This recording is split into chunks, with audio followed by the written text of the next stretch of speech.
G'day guys, and welcome back to our Never Been Off-Road video where we are teaching a newbie the basics of beach driving. Now 2 weeks ago we left Gary and Pete on this track where they were explaining the off-camber section and the part that doesn't really show up on camera, where if you get it wrong you could possibly slip down into something you don't really want to be in. But from here they head on down the beach where we practice a recovery, teach Pete how to get himself out of a bit of a sticky situation with the high track on the beach, where they can sometimes get soft, and run him through a bit of high range and low range. So without further ado, let's join them in part 2 of our Never Been Off-Road video.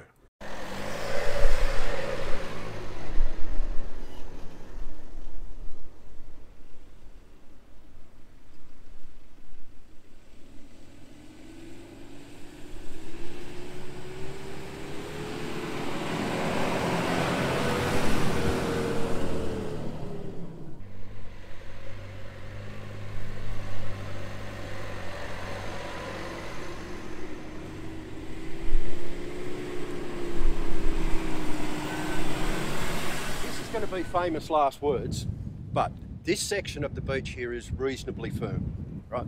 As you can see, the section that we've just come through down there after a little bit of drive was quite soft, softer, right? Yeah. Not super soft, but quite soft. So we're going to use this area of the beach here. So now you've been driving along, I'm assuming, in low range all the while, yeah, right? And again, there's no right or wrong particularly, but this will give you an opportunity to put it into high range and have a little bit of a drive around, so you can get the feel, the difference between high range, the difference between low range. And then what I would suggest is that we will take you up onto that, right, which will give you an understanding of off-camber, how it can feel ugly, but it's not. And again, I'm happy to park my car up there so you can sit in it, in mine if you so desire, but to get comfortable. Feel how awkward it feels. Then you actually can get out of the car and have a look and go, it looks nothing. It always feels worse inside the car than it actually is outside the car. Okay. But it gives you a feel of it, and then we'll take you for a drive around there. Under instruction, under safety, highly likely that you'll get bogged in that, right? So if you were by yourself, that's probably something that you'd avoid. But you're not by yourself. We're here and it's all about a learning experience. So again, we'll use that. If you drive on that and you get bogged, we go, sweet, this is how you get out of it. So yeah, we'll just have a little bit of a look around and we'll get to do that.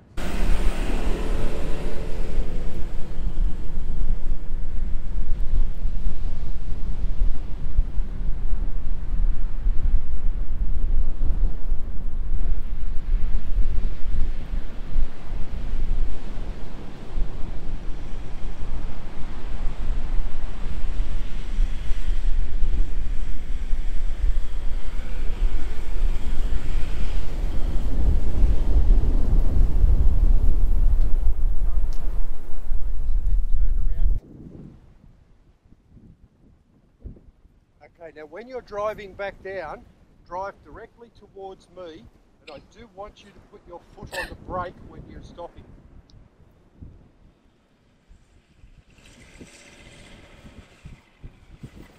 That's it, perfect. Okay, so you had a little bit of a drive around in high range, so you would have felt the difference. It's quite firm sand, right? But as we mentioned before about using your brakes in the sand, you have a look at your tyres here. yeah, Right, you've driven along, used your brakes when I asked you to, and all of a sudden you're in sand up to the level of your sidewall, yeah, and you've got that little ridge in front of you. yeah. When you're in really soft sand, that can make the difference between being able to drive straight out or getting stuck, because you've got that resistance of going up a hill. Yeah. If you were to make the same stop without applying your brake, right, my car's directly in front there, and we'll just take a quick walk up to my vehicle.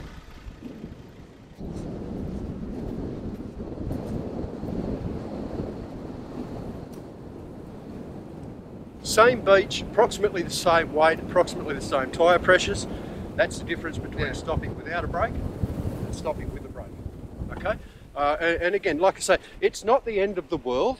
If it gets a little bit difficult to go forward, you can reverse back a little bit and then go forward.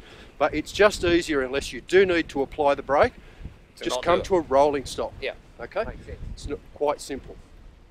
So, the next thing we'll do as a guinea pig is we're going to take you onto that sand up there. Now you can see the foot marks. It's actually reasonably firm. Right. So there's nothing to be concerned about. You can drive that quite readily. So what I'm going to get you to do is I'm going to get you to drive your car up onto that near the footprints and just pointing up the beach that way. So you can reverse back and then come up there, or you can do a U-turn. Up to there. Yeah, So I'm parked sideways, up where the footprints are. Yeah, okay. Okay, so if you just want to do that, and then we'll step you through a couple of things. In low range or high range? Doesn't matter.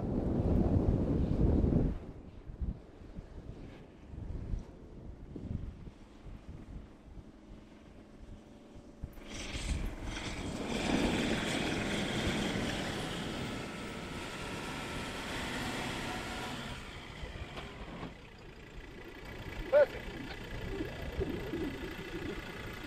That feels like you're about to fall on top of Paul. Okay. Language. So notice how that felt, and it wanted to keep pushing you downhill. Yeah.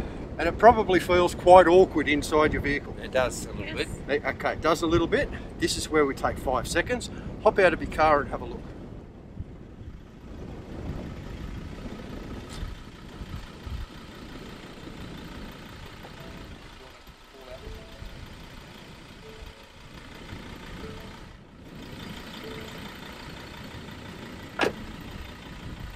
Right, okay. So it felt horrible. If you have a look at the angle from the outside, it looks nothing in particular. So yeah, it always feels worse inside your vehicle than it does outside. Right, always does. Now, as you come here, if you look at your tyre tracks, you'll notice as you're driving along, it just wanted to keep pushing you down the hill. Yeah. If you're driving in a position like this, and you were by yourself, that wants to push you down. You've got open acre spaces of beach here.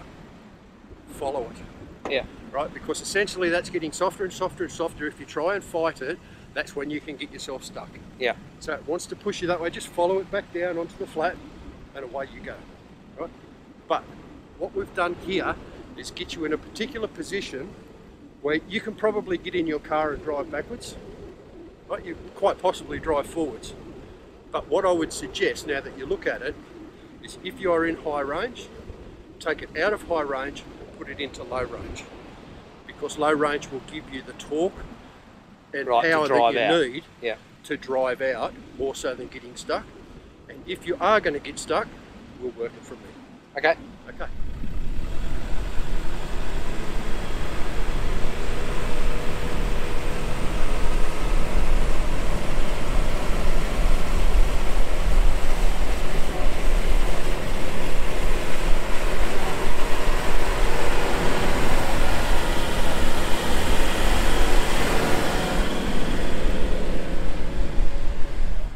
Okay, so we got you out of that, I wouldn't say a predicament, but we got you out of that situation and give you an understanding of how the car wanted to pull down, steering it straight and then gently going with the flow, and you got around.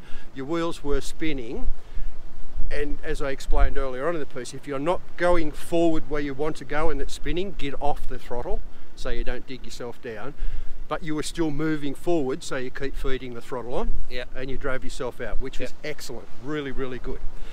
Now what we did, we had a little bit of a camera malfunction, but we got you to drive up the beach, turn around, and reverse back up.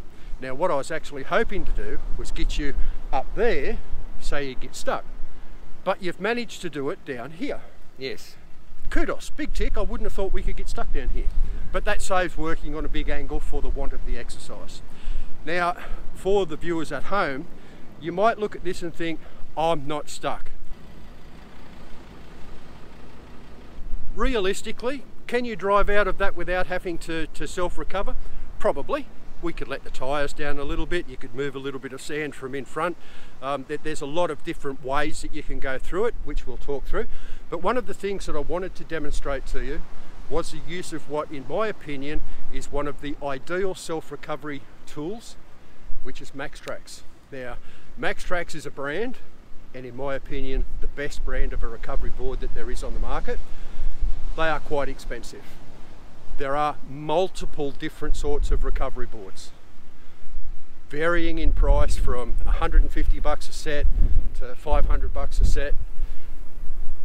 You buy what you can afford, right? And they will all do the same or similar job. I like the MaxTrax boards simply because, are they the best in the market? In my opinion, absolutely. The set that I've had, the original set that I've had, is 10 years old, still as good as the day I got them. Right? Unbelievable. But anyway, we're not here for an advertisement. What we will do now is we will show you how to use those recovery boards so you can just drive out. Now again, for viewers at home, we did have a bit of a camera malfunction.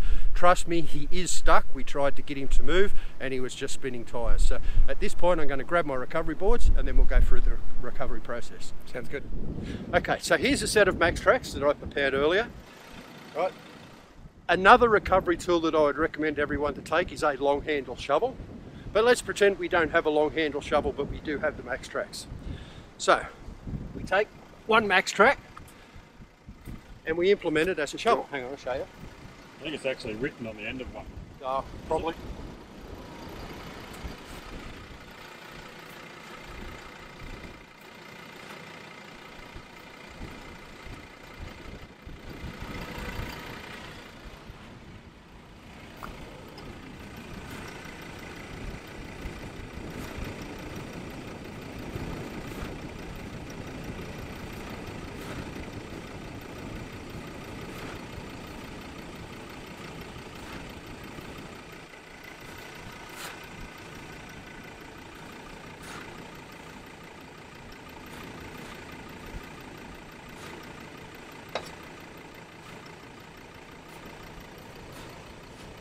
We dig the sand away. We take said MaxTrax and we jam it in underneath the tyre. To do, you've dug this hole down. When you're putting the MaxTrax under, give it to her. Under your tyre. Let your tyre turn onto it, pull it down. Yep. Rinse and repeat, we do all four. 2 more to go. You got yourself bogged. Yeah. No, That was silly of me, wasn't it? This is an education. The trainer doesn't do the hard work. Yeah, it's not often you see Gary doing hard work. Not unless it's Gary stuck. And usually if it's Gary stuck, I should get the winch out so that he's... Alrighty, so we've done a little bit of digging. We've got the MaxTrax in place and you notice you did it, but I say we, so that's awesome for the viewers. Now, when we get into the vehicle, again, what we want is slow extraction and you drive straight up. You don't want to spin your tyres. A lot of people have a tendency to go, oh, I'm stuck, get in, really give it to it. You will find that just gentle acceleration, you'll pick those MaxTrax up, you'll feel the vehicle lift up and drive out. Once your vehicle lifts up, then you can accelerate a little bit more, drive out and down, right? If when you get in, you put your foot on the accelerator and it doesn't pick those MaxTrax up, right? Don't really hammer it, give it a little bit more, don't really hammer it. If it doesn't pick it up, we just need to dig the MaxTrax in a little bit more. Okay. But you'll drive right out of that. So off you go.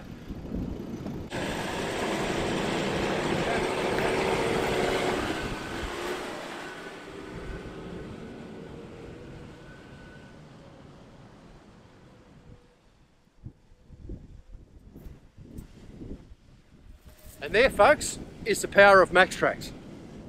Okay, so that was a really straightforward recovery using MaxTrax. Yeah. And it worked well and it gave you the feel for it. Now, part of the, let's back up a little bit. If we were in a position where we didn't have MaxTrax and you needed someone else to give you a hand to recover, essentially you've got a snatch recovery or a winch recovery. Now this vehicle as it stands has no rated recovery points on the front of it at all. So it's really difficult to recover you in a forward direction, particularly as far as the snatch is concerned. Now there are places that you can pull forward on off this, being your lower control arm, running bridles and so forth. I'm not going to step into that, that's a level above the actual let's just learn thing. Also on the back of your vehicle, you don't have a rated recovery point. You do, however, have a tow hitch. So on the back of here, and we'll show you later, where you've got your tow ball to tow your camper trailer, if you take that bar out, you've got your tow receiver hitch, and you've got the pin that goes through it, right? You can actually put a snatch strap in there, put the pin through it, and use that to pull out of, and that will suffice quite well. But that will only allow you to go backwards.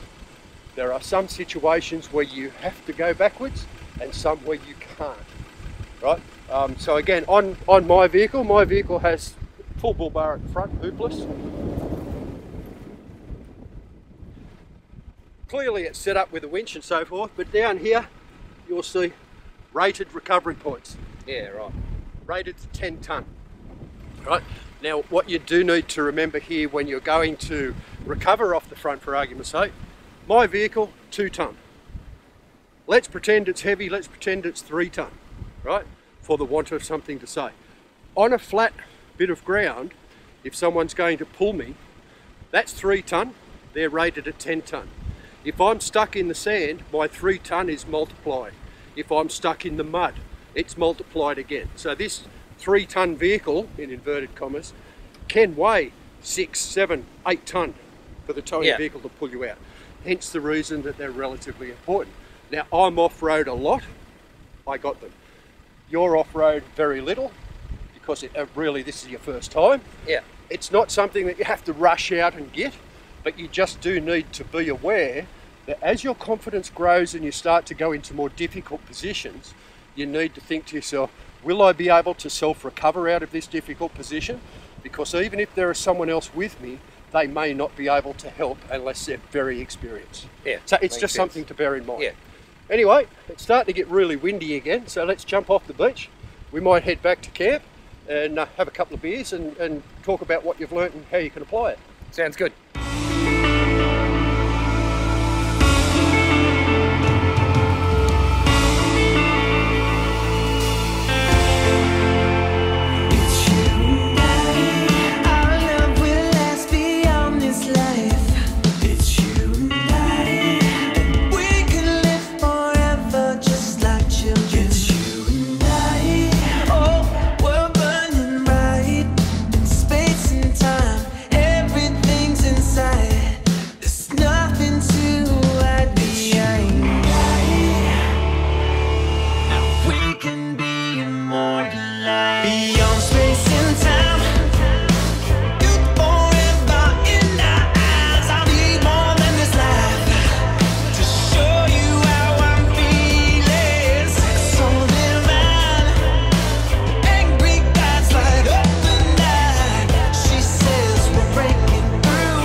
So here we are back at camp. Firstly, let me say you did excellently well. Thanks, guys. Because you listened and you followed instruction and you were happy to do and trust what I was telling you wasn't going to kill you.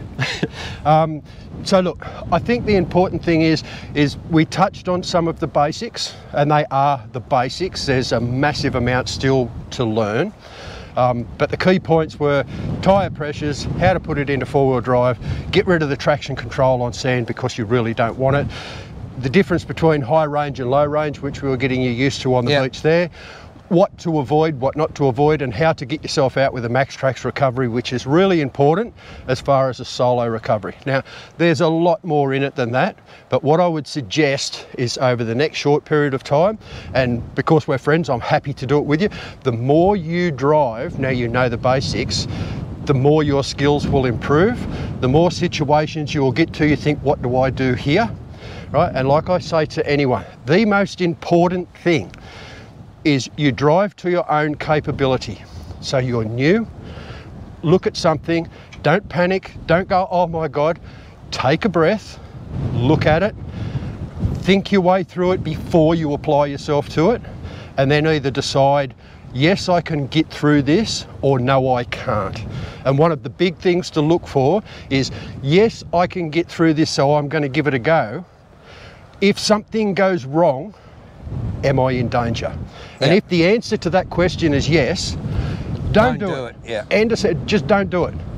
As your confidence grows, you might come to that exact same situation and drive through it without even thinking. Now, I'm not saying don't go up a little hill because you think, oh, I'm not too sure about it, but don't go up a gnarly hill thinking, yes, you'll be right. That's where a lot of people come unstuck. Yeah. But over the next short period of time, you can drive some of the easier tracks. Up around here, you really can't get into too much trouble. And if you do get stuck badly and can't get out, there's always plenty of people here that are willing to help. Yeah. Four-wheel drive industry and members are more than happy to help a majority of the time. There's very few times where people just drive past and you go, how bad, like, keep going. So you need to bear that in mind. But other than that, it's enjoy what you're doing, have fun, and practice, practice, practice. And like I say, we'll take you to a few more spots that are probably a little bit more difficult, so your skill levels can grow, your confidence levels can grow. That's great. And the next thing you know, away you go. So thank you very much for allowing us to put this on film.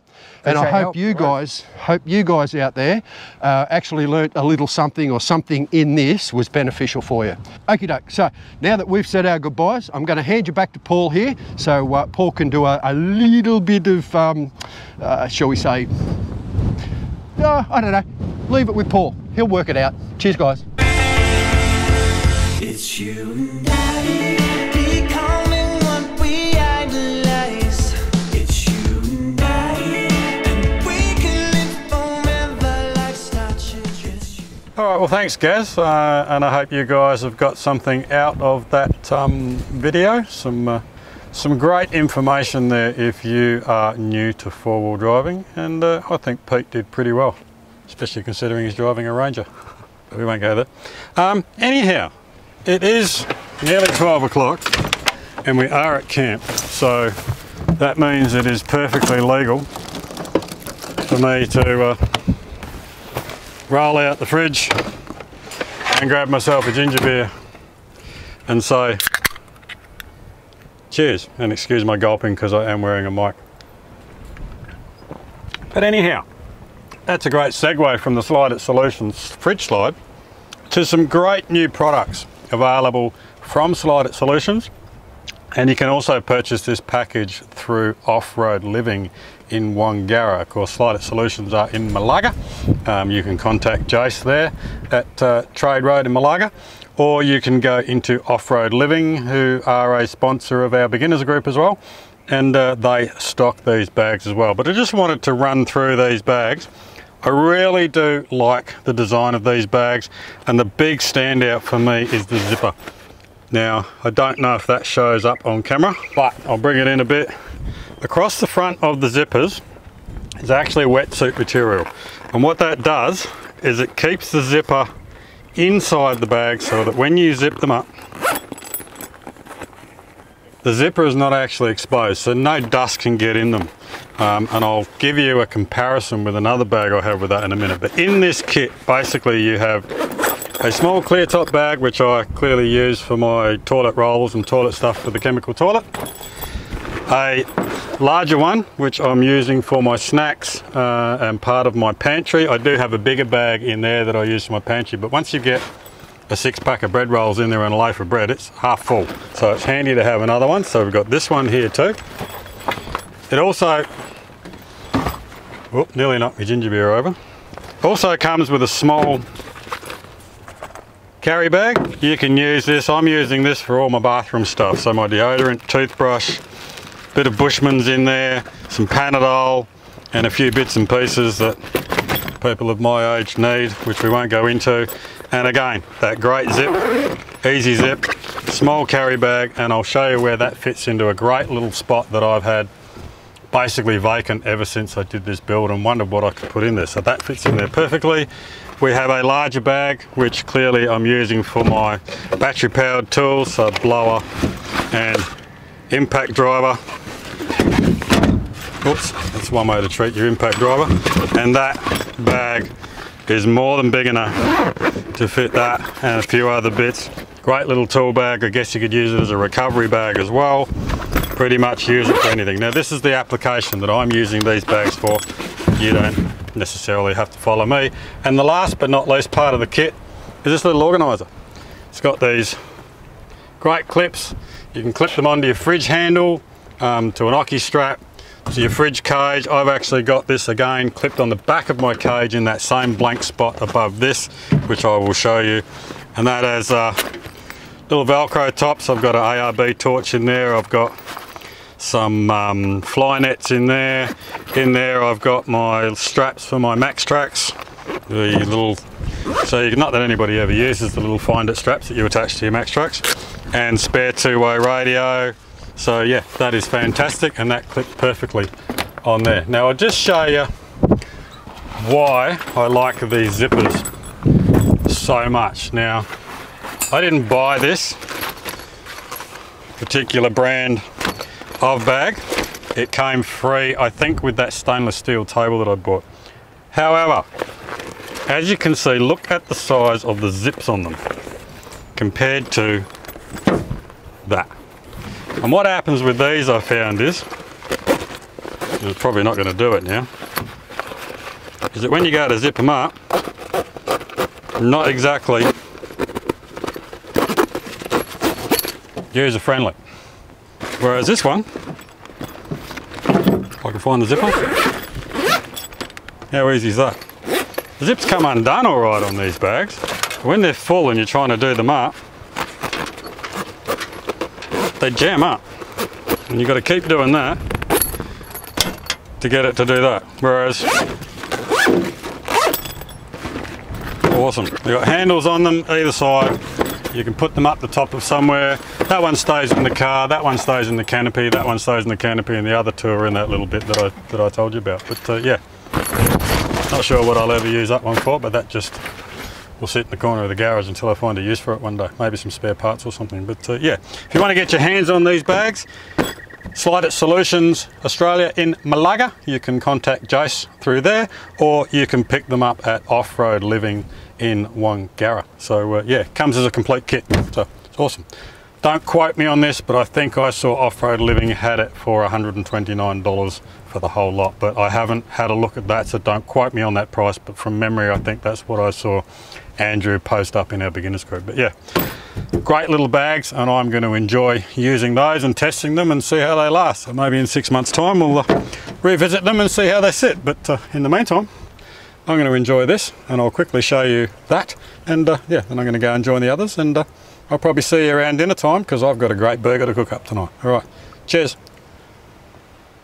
Alright guys, so it's that time of the day again. It's time to cook up the camp burger of choice for this episode. And my burger of choice for this episode is a prawn cocktail burger. You might wonder what the hell is a prawn cocktail burger. It's a prawn cocktail in a burger, except I'm going to do it slightly different. So again, a little bit inspired by Ryan Johns, that place in Heathridge that I go on about, but I saw this on their Facebook page one day and I thought, yep, I got to make that, but I'm going to make my version of it. So here it comes. First of all, we need to make the seafood sauce, which I have made before, which is basically some mayo, tomato sauce, balsamic vinegar, and the ingredient I've forgotten is some pepper.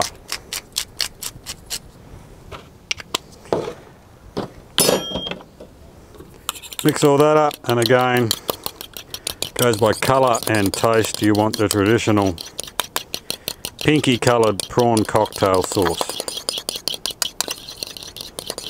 I can smell it already. I reckon that smells perfect. So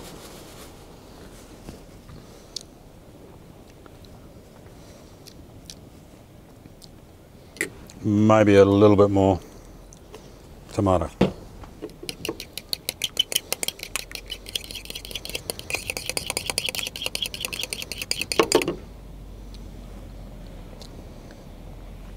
Perfect. Absolutely perfect. So that is the sauce. Oops, knock that off. I go for some butter. Gonna go for some traditional batter this time. I won't worry about the ginger beer. basically because I've drunk it all. So I can't use ginger beer. So we'll peg that off.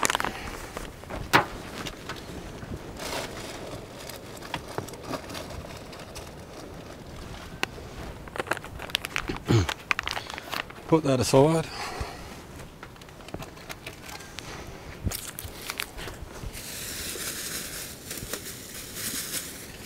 I'm just going to use water this time.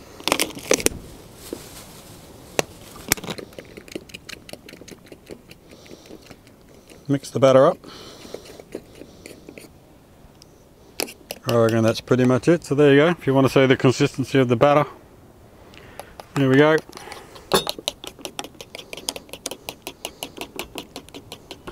I reckon that is pretty much spot on. So now I've got some vegetable oil in my pot. Just going to heat that up. Got prawns in the fridge. I'm going to get them out, put them in some flour, and we'll deep fry these suckers. Okay, so the prawns I'm going to use are basically just prawn meat from Catalano's. Buy it pre-frozen in a packet. They're already cleaned and everything. I don't have to worry about doing anything while I'm at camp. I can just put them straight in the flour, dip them in the batter and fry them off. So as soon as that gets the temperature, that's exactly what I'm going to do. Sorry, a few technical problems with cameras there. Alright, so I put the prawns into the flour, dip them into the batter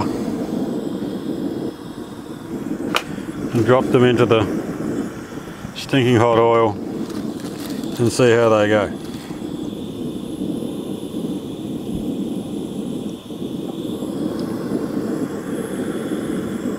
Obviously I can't do them all at once because it's only a small pot, so to do them all in stages. See what, the wind up here today has been shocking. It's been blowing its ass off all day long.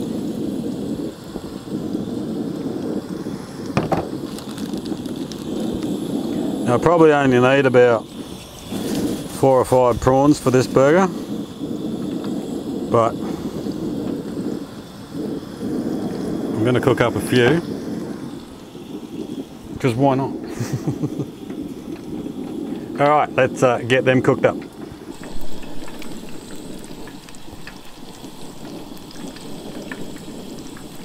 Alright, so they are pretty much done. As I've said before, seafood does not take a lot to cook. So a couple of minutes in the oil, they will be done and they will continue to cook inside that batter while I'm cooking the rest of them. So pretty much this is just a rinse and repeat until I run out of batter. And then I'll put the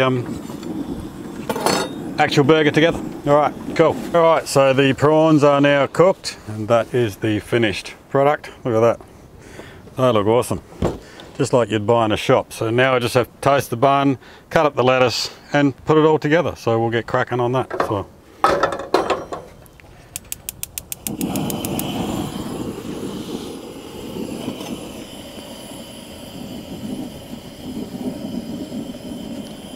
won't take long at all.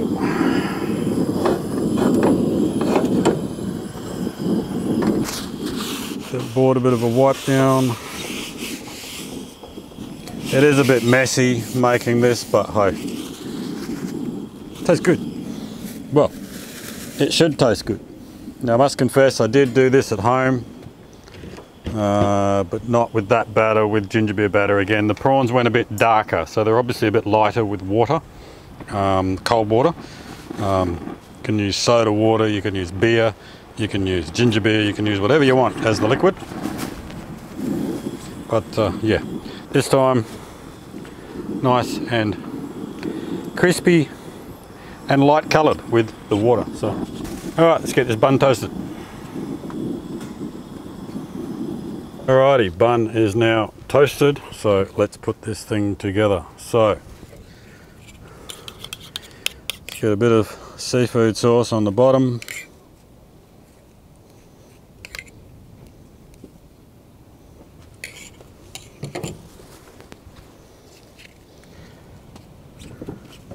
Some prawns. Oh, I've done this the wrong way around. I was going to put the lettuce on the bottom. Never mind.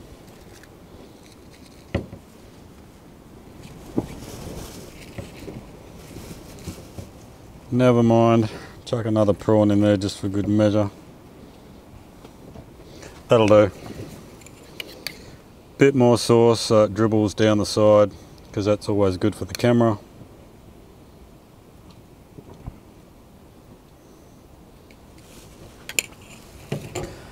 Now, the difficult part in wind is cutting up the lettuce, and given it is so windy, I'm not even going to bother trying to cut it up. I'm just going to do that. Strategically place the lettuce on top. Oh, there we go, the wind's taking it already. Quickly put the lid on.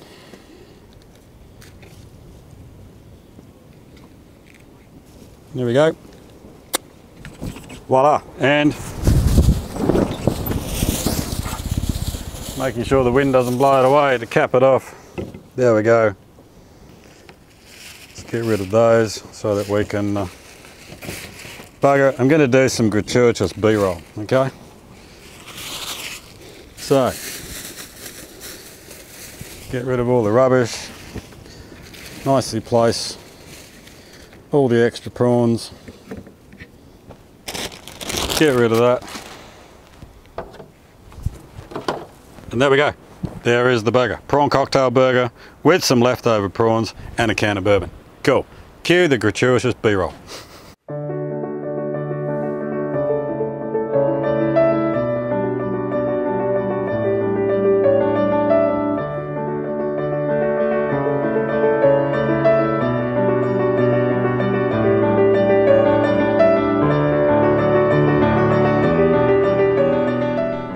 Alright guys, well, I can tell you that burger and those prawns went down a treat. It was way too much for me, so I took it over to the other guys and they helped me devour the prawns. But yeah, that burger was awesome. Prawn cocktail burger, try it. It's really good. Anyhow, that is pretty much a wrap for this video. Something a little bit different from us. I hope you guys got something out of it. For you people that haven't done a lot of four-wheel driving or none at all, don't forget, jump onto Facebook, join our Four Wheeling for Beginners group, yeah, this video was specifically aimed at you guys, so I hope you got something out of it. For our normal regular viewers, I hope you have enjoyed this video, a little bit of everything in it. And yeah, funny thing is we actually went out for a bit of a drive this afternoon, and you might have seen a picture on Facebook, but we got Pete horribly bogged on the beach, but we managed to get him out and he got out under his own steam. So yeah, trying to exit off the beach on a very off-camber steep section. I did have the camera, but I didn't want to film it because we wanted to go out and have a bit of fun this afternoon. But yeah, it was very, very interesting. I might insert a picture here just so you can see it. And yeah, very good. All right guys, thank you so much for watching. Don't forget to like, subscribe and share, and jump over to our website and grab some merch as well, and we'll see you on the next adventure. All right, cheers guys.